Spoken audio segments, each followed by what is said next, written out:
All right, to remove the acrylic, you start in the corner, put your fingers between the acrylic and the living hinge profile.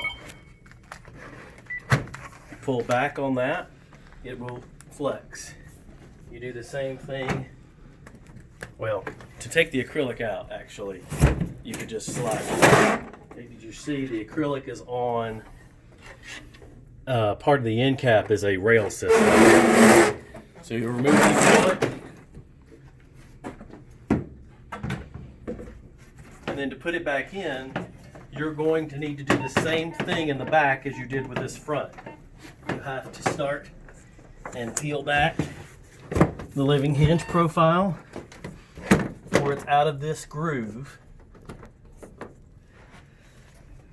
And you may need assistance doing this, but you can start on the front, pull the living hinge back, get the acrylic started in both rails, work itself back in evenly. If you go a little, get one side going ahead, it doesn't go in good. Slide this in until the acrylic is flush with this groove line.